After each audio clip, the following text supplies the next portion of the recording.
ইয়ে থেকে পদত্যাগ করলেন, মনোনয়নপত্র কিনলেন, এই বিষয়টা একটু যদি বলতেন, হঠাৎ করে কি সিদ্ধান্ত নাকি আগে থেকে প্ল্যান ছিল?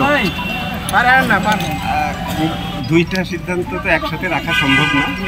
পদত্যাগ যদি আমাকে মানে ইলেকশনের চিন্তাভাবনা করতে হয় তাহলে তো পদত্যাগপত্র জমা দিতে হবে, তো অটোমেটিকভাবেই আসছে। তো আমি তো যখন ডিসিশন নিয়েছি যে না ঠিক আছে আমি চাই করতে, তো তারপর আসলে ডিসিশন নিচ্ছি যে তাহলে তো আমাকে আমার যে পোস্ট আছে সেই পোস্ট থেকে আমাকে রিজাইন দিতে হবে।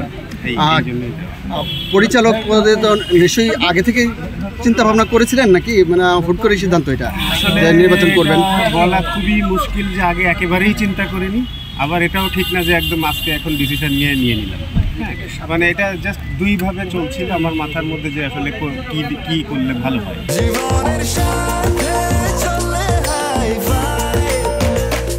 স্বাস্থ্যকর অল টাইম হানিকম, সব সময় অল টাইম হেলদি লাইফ। নিশ্চয়ই আরো বেশি মানে ক্রিকেটে অবদান রাখার চিন্তা করেই এই সিদ্ধান্তটা নিয়েছেন। অবশ্যই আমি আমার কাছে যেটা যে আমার খেলছি, আমি অনেকদিন খেলছি, খেলায় যে কিছু কন্ট্রিবিউট করেছি, তারপর আমি সিলেক্টেড ছিলাম। আমি চেষ্টা করছি যে অনেস্টলি যত কিছু করা যায় সেটাতেও কিছুদিন আমি ছিলাম। তো এখন আমার মনে হচ্ছে তো ঠিক আছে, আর এক স্টেপ হেড গিয়ে যদি করার থাকে তো অবশ্যই আমি আসলে মেইনলি ক্রিকেটের ভালো কিছু করার জন্যই আমার। একটা সময় গুঞ্জন ছিল যে দুইজন মাত্র ছিলেন, ক্যান্ডিডেট ছিলেন, এখন দেখছি আমরা তিনজন ক্যান্ডিডেট হচ্ছে, মানে দুজন ক্যান্ডিডেট হলে তো আগে ইলেকশন হতো না, সরাসরি নির্বাচিত হতেন, এখন নির্বাচনের ইয়েতে যেতে হবে। এইটা কতটুকু আসলে লাগছে মনে হচ্ছে? আসলে এক্সাইটিং নাকি একটু মানে প্রেশার? আসলে প্রেশারের না, প্রেশারের কিছু নেই। যেহেতু খুলনা ডিভিশন থেকে আমাকে আসলে ডিভিশনের ওনারাই চেয়েছেন, যে কারণে আমার আরও মানে ডিসিশন নিতে সুবিধা হয়েছে। তো এটা প্রেশারের কিছু না। আর অবশ্যই যেহেতু এটা ইলেকশন না, আমি কিন্তু ইলেকশন, তো আমাকে কিন্তু মেন্টালি ওইভাবেই আসতে হবে যে আসলে ইলেকশনই করতে হবে। ইলেকশন করাটাই বেশি। পরিবেশটা কেমন দেখছেন? অনেক ধরনের কথা শোনা যাচ্ছে। আমি আসলাম, ফর্ম কিনলাম, কারণ আমি আজকে সকাল পর্যন্ত আমি আমার ডিউটিতে ছিলাম।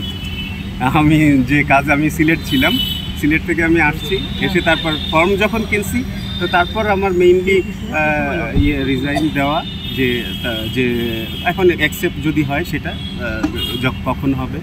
রিজাইন দেওয়ার আগে কি, হ্যাঁ রিজাইন দেওয়ার আগে কি শেষ ইয়েটা কি, টিমটা কি ইয়ে করে গেছেন নাকি? এটা কথা হয়েই আছে, যেহেতু মানে আমি এই এখন থেকে আর নেই, আমি আমার তরফ থেকে যদি বোর্ড মনে করে যে না আমার আসতে হবে, আবার জানাতে হবে, আবার বসতে হবে, কথা বলতে হবে, কোনো সমস্যা নেই, আমি আবার আসবো। বাট যেহেতু আমি দিয়েছি জমাটা, তো আমার কাছে মনে হচ্ছে যে এই মুহূর্ত থেকে যারা দায়িত্বে আছেন ওনারাই আসলে টেক ওভার করবেন।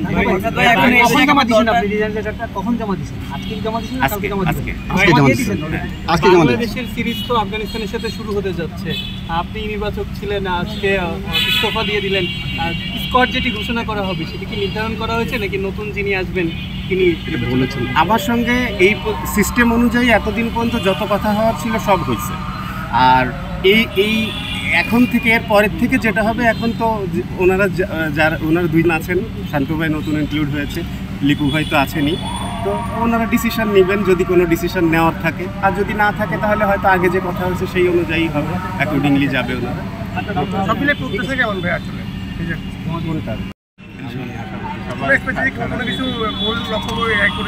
ক্রিকেটের উন্নতি করা হয় আর আমি যেহেতু আমি প্লেয়ার ছিলাম, তো ওই যেখানে খেলার সময় যেমন চেষ্টা করছি, সিলেকশন প্যানেলে যখন ছিলাম তখনও চেষ্টা করছি, আর এর পরবর্তীতে যেখানে যাব সেখানে আমি যদি কোচিংয়েও আসি তাতেও আমি চেষ্টা করবো সেরকম করার।